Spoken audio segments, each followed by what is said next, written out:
نفرت کی بات ہے نہ عداوت کی بات ہے، نفرت کی بات ہے نہ عداوت کی بات ہے، میری زباں پہ صرف محبت کی بات ہے۔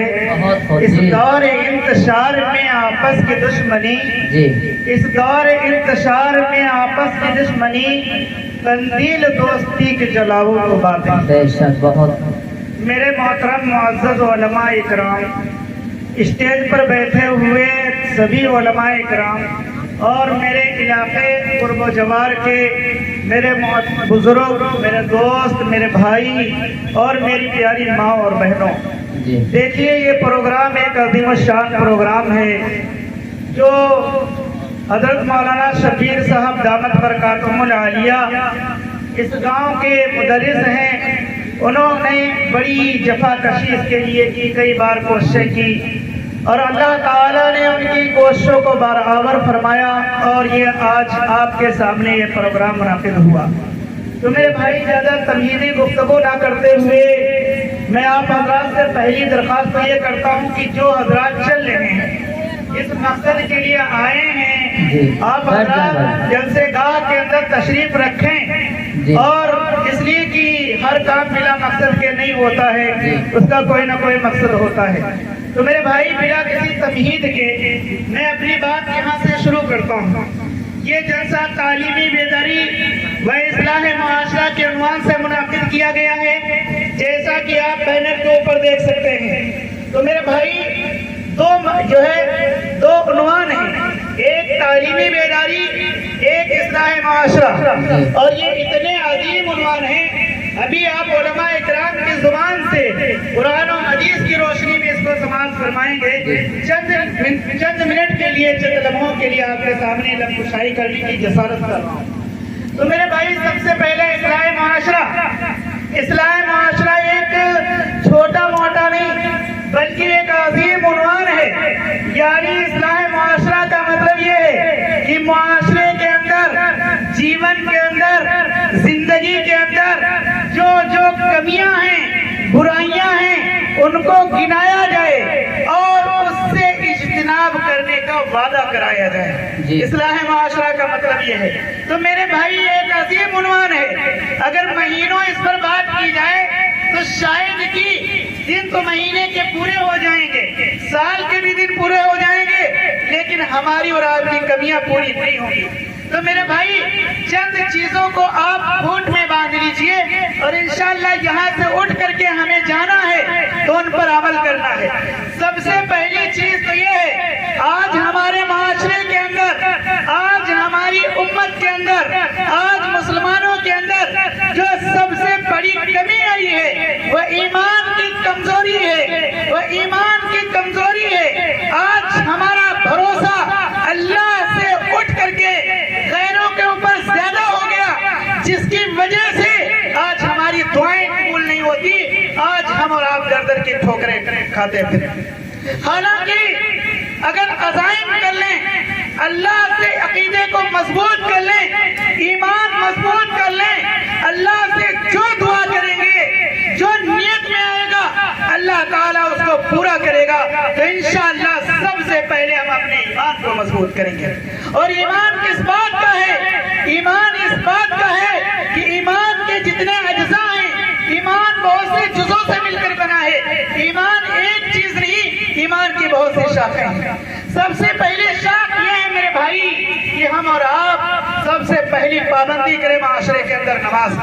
آج ہم دیکھتے ہیں علامہ اقبال کا وہ جملہ کئی سال پرانا آج بالکل صادق آتا ہے کہ مسجدیں تو بنا دی پل بھر میں، مسجد تو بنا دی پل بھر میں، ایمان کی حرارت والوں نے اپنا پرانا پاپی تھا برسوں میں نمازی بن نہ سکے۔ آج مسجدیں بنا دی گئی، ٹائلز سے مزین کر دیا گیا، ایسیاں لگا دی گئی، ایئر کنڈیشن بنا دیے گئے۔ محال یہ ہے کہ 5 وقتہ اس کے لیے اذان کہنے والے نہیں ملتے۔ تو میرے بھائی اسلام کا سب سے پہلا رکن جو ہم پر اور آپ پر فرض ہے وہ اللہ کی عبادت، وہ نماز ہے۔ نماز کے بغیر کوئی چارہ نہیں، دنیا میں کوئی ولی بغیر نماز کے ولی نہیں ہوا، دنیا میں کوئی انسان اللہ کا محبوب بغیر ہماری اور آپ کی کوشش یہ ہونی چاہیے کہ ہم عبادت جو ہے ہم نماز کو ترک نہ کریں. ہم کتنی لاپرواہی کے ساتھ، کتنی بے توجہی کے ساتھ، کس بے دردی کے ساتھ نماز کو ترک کرتے ہیں. حالانکہ شرم کی بات ہے، غیرت کی بات ہے. سوچو، غور کرو تو تمہیں پتا چل جائے گا علماء کرام کے بیانات سے. کیا پتا چل جائے گا؟ اللہ نے تمہیں بتایا ہے، میں نہیں کہہ رہا. خدا پاک اپنے قرآن مقدس کے اندر فرما دیا.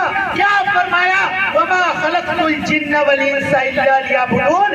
یہ بندو، میں نے تمہیں دنیا کے اندر کھانے کے لیے، دنیا کمانے کے لیے، دنیا میں عیش و عشرت کے لیے، دنیا میں برائی کرنے کے لیے، دنیا میں تکبر کرنے کے لیے، دنیا میں گھمنڈ کرنے کے لیے نہیں بھیجا، بلکہ میں نے تجھے دنیا کے اندر بھیجا ہے وہ اپنی عبادت اور ریاضت کے لیے. اللہ نے فرمایا اے بندے، میں نے تجھے دنیا میں معبود بننے کے لیے نہیں، بلکہ میں نے تجھے دنیا کے اندر عبدیت قبول کرنے کے لیے بھیجا، یعنی بندہ بنا کر کے بھیجا. اور معلوم ہونا چاہیے ایک ہے معبود، ایک ہے بندہ. اب عبد ہوتا ہے، غلام ہوتا ہے. یہ کس کے غلام ہو؟ تم اللہ کے غلام ہو. میرے بھائی، اللہ نے جو تمہیں پیدا کیا ہے وہ اپنی عبادت کے لیے پیدا کیا ہے، نماز روزے کے لیے پیدا کیا ہے. اب ہم اور آپ سوچیں گے کہ ہم 24 گھنٹہ جس کام کے لیے دنیا میں اللہ نے بھیجا، میرے پیارے بھائیوں غور کرو، جس کام کے لیے اللہ نے بھیجا یعنی عبادت کے لیے، اس کو کس طرح چھوڑ کر کے اور اس فانی زندگی کے لیے رات دن ایک کیے ہوئے. یہ دنیا ہمیشہ کے لیے نہیں، آپ کے لیے ہے. یہاں آپ مسافر ہیں، یہاں ہمیشہ آپ نہیں رہیں گے، بلکہ یہاں سے تمہیں جانا ہے. اور جانا کہاں ہے؟ آخرت کے لیے جانا ہے. جانا کہاں ہے؟ مرنے کے بعد اللہ کے سامنے جانا ہے. اور مرنے کے بعد کوئی موت نہیں، وہ ہمیشہ کی زندگی ہے. اور یہ آج کی زندگی ہے. آج کی زندگی فانی ہے اور ہمیشہ کی زندگی جاودانی ہے. فانی زندگی کے لیے نہ تم سوتے ہو، نہ تم سکون لیتے ہو، رات دن دنیا کے پیچھے پڑے ہوئے ہو. اور ہمیشہ جس زندگی کے اندر رہنا ہے، ہمیشہ جس اللہ کے سامنے جانا ہے، اس کے لیے تم کوئی کوشش نہیں کرتے. اگر اللہ نے تم سے پوچھ لیا، اور پوچھے گا، بالکل پوچھے گا. دلیل کیا ہے؟ پروف کیا ہے؟ کہ اللہ تعالیٰ نے کائنات کو پیدا کرنے سے پہلے سارے انسانوں کو، جتنے انسان اس دنیا کے اندر بستے ہیں اور قیامت تک جتنے انسان آئیں گے، اللہ تعالیٰ نے عالم ازل کے اندر سب کو اکٹھا کیا تھا. اور اکٹھا کرنے کے بعد میرے بندو، ہم بھی اکٹھا تھے، آپ بھی اکٹھا تھے، یہ بھی اکٹھا تھے، ساری کائنات اکٹھا تھی. حضرت آدم علیہ نبینا علیہ السلام سے لے کر کے قیامت تک جتنے انسان آئے ہیں اور آئیں گے قیامت تک جتنے انسان، وہ سارے کا سارے اکٹھا تھے. اور اللہ نے وعدہ کیا لیا تھا؟ الست بربکم، کیا میں تمہارا رب نہیں ہوں؟ کہا تھا کہ میں تمہارا رب نہیں ہوں. سب نے بیٹھ زبان سے کہا تھا اللہ کیوں نہیں؟ تو اللہ تعالیٰ نے ساری مخلوقات کو، سارے پیغمبروں کو، سارے انبیاء کو اور ساری انسانیت کو گواہ بنا دیا تھا کہ گواہ رہنا اس بات کا کہ میرے بندوں نے وعدہ کیا تھا کہ اللہ دنیا میں جانے کے بعد تجھے اپنا رب تسلیم کروں گا. دنیا میں جانے کے بعد تیرے احکام پر عمل کروں گا. دنیا میں جانے کے بعد تیری عبادت کروں گا. دنیا میں جانے کے بعد تیرے حکم کے مطابق زندگی گزاروں گا. سارے کے سارے گواہ ہو جاؤ. چنانچہ ساری انسانیت گواہ تھی. تو میرے بھائی، اللہ نے عبادت کے لیے دنیا یہ وعدہ لیا تھا. دنیا کے میں آنے کے بعد کس وعدے پر آئے تھے؟ یہاں سے جانے کے بعد میں اللہ بالکل پوچھے گا کہ جو وعدہ لیا تھا کیا اس پر آپ نے عمل کیا؟ اگر آپ نے کہہ دیا کہ جی میں نے عمل کیا، تو آپ کی زبان نے تو کہہ دیا جی، لیکن ہاتھ کہے گا کہ اس نے نہیں کیا، پیر کہے گا اس نے جو ہے تیرے حکام کے مطابق زندگی نہیں گزاری، دماغ کہے گا یہ ایسا نہیں کیا. میرے بھائی، ساری کے سارے لوگ تمہارے خلاف گواہی دیں گے، تمہاری کیا بات پڑے گی؟ تو سب سے پہلا وعدہ کرو یہاں سے اٹھنے کے بعد، انشاءاللہ ہم صرف جو ہے رمضان کے نہیں، جمعوں کے نہیں، جنازے کے نہیں، عیدین کے نہیں، انشاءاللہ ہم 5 وقتہ نمازی بنیں گے. بنیں گے آپ حضرات؟ انشاءاللہ بنیں گے آپ حضرات؟ انشاءاللہ اللہ سے کے سامنے وعدہ کر رہے ہو. دوسری چیز کیا ہے کمیونٹی؟ دوسری چیز برائی کی ہے معاشرے کے شکایات ملتی ہیں، جو اہم چیزیں ان پر میں بات کر رہا ہوں، کیا شکایات ملتی ہیں؟ کوئی باپ کا فون آ رہا ہے کہ آج میرے بیٹے نے کڑک دیا مجھے، علیاذ باللہ من ذالک۔ کسی ماں کا فون آ رہا ہے کہ آج میرے بیٹے نے مجھے گھر سے نکال دیا۔ کسی بھائی کا فون آ رہا ہے کہ میرے چھوٹے بھائی نے آج میرے سامنے جو ہے کہ سینہ تان کر کے کھڑا ہو گیا اور مجھے اس نے فحش کلامی کی، نہ زیبا نہ مناسب غیر مہذب الفاظ میرے لیے استعمال کیے، میں نے اس بھائی کے لیے بہت قربانیاں دی۔ تو میرے بھائی یہ معاشرے کے اندر بڑے عام ہو چکا ہے۔ دیکھو اللہ کے بعد اگر دنیا میں کسی کی اطاعت بندگی کرنے کا اللہ نے اگر حکم دیا ہے تو وہ والدین ہیں، وہ ماں باپ ہیں، ان کے ساتھ آپ حدیث کے اندر آتا ہے، کیا آتا ہے؟ صحابہ اکرام نے پوچھا کہ اے اللہ کے نبی، دنیا میں سب سے زیادہ تیری عبادت کے بعد سب سے زیادہ حسن سلوک کا کون مستحق ہے؟ فرمایا تیرے ماں باپ۔ کس کو بتایا؟ تیرے ماں باپ ہیں، یعنی تیری ماں ہے، تیرا باپ ہے۔ فرمایا گیا باپ کے اندر اگر کسی نے باپ کی اطاعت کر لی، فرما برداری کر لی، وہ جنت کے کسی دروازے سے چاہے داخل ہو جائے، اور ماں سے محبت کر لی اور ماں سے جو ہے پریم کر لیا، ماں کی جو ہے کیا کرے اطاعت اور جو ہے اطاعت فرما برداری کر لی، جنت اس کے لیے واجب ہو گئی میرے بھائی۔ لیکن اللہ تعالیٰ نے فرمایا آج معاملہ کیا ہے؟ ہم نازیبا الفاظ دیتے ہیں۔ ارے غور کرو، رونے کی بات ہے، وہ ماں جس نے تجھے 9 مہینے اپنے پیٹ کے اندر رکھا، کتنی تکلیفیں اٹھائی، وہ باپ جو ہر وقت جس کو نیند نہیں آتی تھی کہ میرا بیٹا دنیا کے اندر آئے گا، اس کو یہ عیش دوں گا، اس کو یہ آرام دوں گا، اس کو یہ سکون دوں گا، سوچتے سوچتے باپ کے 9 مہینے گزر گئے اور ماں کی تکلیفوں کے 9 مہینے گزر گئے۔ 9 مہینے گزرنے کے بعد پھر کیا ہوتا ہے؟ بچہ زمین پر آتا ہے، اور آنے کے بعد وہ ماں جو سردیوں کا موسم آتا ہے، لحاظ سے نکلنا انسان گزرنے جو ہے برداشت نہیں کرتا۔ آج حال یہ ہے کہ وہ پیشاب کے اندر وہ ماں پیشاب کے اندر بچے کی رہتی ہے، خود تو جو ہے کیا کہتے ہیں پیشاب کے اندر بچے کو خشکی کے اندر لاتی ہے، لیکن کیا یہی اس نے سکون سلوک ہے کہ تم نے جو ہے تمہارے لیے اس نے جان قربان کر دی، اس نے اپنا چین جو ہے قربان کر دیا، اس نے اپنا سکون قربان کر دیا؟ کیا تمہارے لیے یہی ہے کہ تم ان کے ساتھ سلوکی کرو؟ ارے رونے کی بات ہے میرے بھائی، انشاءاللہ یہ عہد کر کے اٹھو کہ ہم انشاءاللہ اپنے والدین کے ساتھ حسن سلوک کریں گے، ان کی ایک ایک آہ پر، ان کی ایک ایک سانس کی انشاءاللہ ہم فرمان برداری کریں گے۔ کریں گے آپ حضرات؟ کریں گے آپ حضرات؟ دنیا میں ان سے زیادہ کوئی محبت کرنے والا نہیں۔ اللہ کے بعد اگر کوئی اگر کوئی محبت اور پریم دیتا ہے بندوں کو تو وہ ماں اور باپ ہیں۔ دیکھیے بھائی ٹائم بہت کم ہو رہا ہے، تیسری بات ایک اور کرتا ہوں، بڑا نوجوانوں کے اندر اور کیا کہنا بوڑھوں کے اندر ایک کبر، نکھوت، گھمنڈ بہت پایا جاتا ہے۔ ایسے جملے جو اللہ کو ناگوار ہیں، یہ کہو کہ اللہ کی کرم فرمائی، اللہ کا فضل، اللہ کا رحم کی دھرتی پھٹ نہیں جاتی، ورنہ قارون کی طرح تمہیں نگل لے اترتی۔ کیا ہے انسان کا کہ گھمنڈ اور تکبر میں اتنا ڈوب گیا انسان، اتنا ڈوب گیا انسان کہ اس کو سوائے اپنے کوئی جو ہے نظر نہیں آتا۔ ارے تکبر کسے کہتے ہیں؟ گھمنڈ کسے کہتے ہیں؟ اپنے مقابل میں اپنے سامنے غیر کو گھٹیا کمزور سمجھنا۔ ہر اگر اللہ نے پیسہ دے دیا تو یہ شکر گزاری نہیں کرتا کہ کل میں بھوکے مر رہا تھا، آج اللہ نے مجھے نواز دیا۔ اگر اللہ نے مکان دے دیا تو یہ نہیں سوچا کہ کل میں بغیر سائے کے اپنے بال بچوں کے ساتھ زندگی بسر کر رہا تھا، آج اللہ نے مجھے سر کا سایہ دے دیا۔ اگر اللہ نے جو ہے کیا کہتے ہیں اللہ نے واہن دے دیے، جائیداد دے دی تو یہ فکر نہیں کیا کل درجن کی ٹھوکریں کھاتے تھے، اللہ نے آج نواز دیا۔ لیکن زبان پر جملے کیا ہیں؟ یہ ہمارے سامنے کیا ہو سکتے ہیں، وہ میرے سامنے کیا ہو سکتے ہیں، ارے ان کو تو خرید لیں گے۔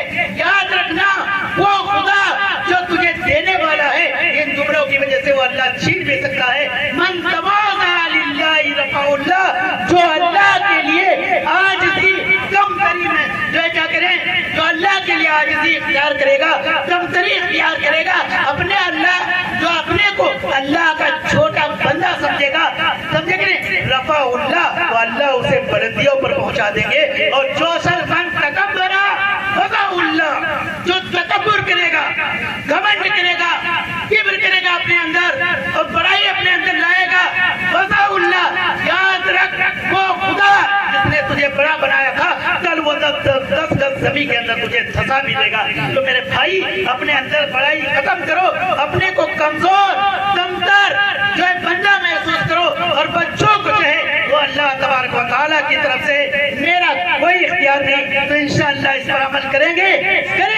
چوتھی بات یہ ہے, دیکھیے بات ٹائم پورا ہو رہا ہے, مجھے تو گھڑی دیکھنی پڑتی ہے, 11 پر میں بیٹھا تھا. تو بہرکیف ایک بات میں اور عرض کرنا چاہتا ہوں. کیا عرض کرنا چاہتا ہوں کہ آج مسلمانوں کے اندر بہت سی کمیاں ہیں. ان میں سب سے بڑی کمی غیر شکشت ہونا, یعنی نہ خواندگی, نہ پڑھنا.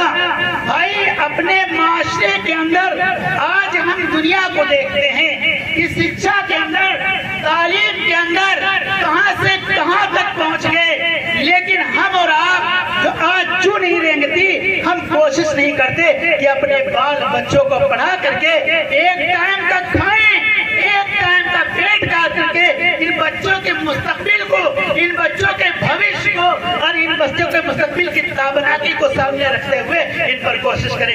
آج زیادہ تر ہمارا نوجوان طبقہ مزدوری کی طرف تو لگ جاتا ہے لیکن تعلیم سے جو ہے دوری ہے. تو میرے بھائی کوشش یہ کرو ہر گاؤں کے اندر کہ ہم اپنے مدرسوں کو, اپنے مکتبوں کو, اپنی دینی تعلیم گاہوں کو اور اپنی درسگاہوں کو مضبوط کریں. سب سے زیادہ ہماری توجہ جو ہونی چاہیے بچوں کے سلسلے میں وہ تعلیم کے اوپر.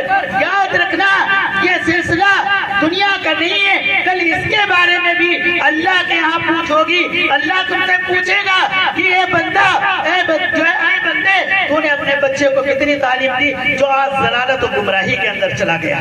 آج جو بندہ غیر تعلیم کے اندر چلا گیا, آج مجھے پتا ہی نہیں شریعت کیا چیز ہے, آج مجھے پتا ہی نہیں اسے کہ دین کیا چیز ہے. تو میرے بھائی ہم اور آپ کو کوشش کرنی ہے کہ ہم اور آپ اپنے بچوں کو دینی تعلیم سے آراستہ کریں, پیراستہ کریں. اور بھی بہت سی جو کمیاں معاشرے کے اندر ہیں, حقوق اللہ, حقوق العباد کی, ان پر ہم توجہ دیں.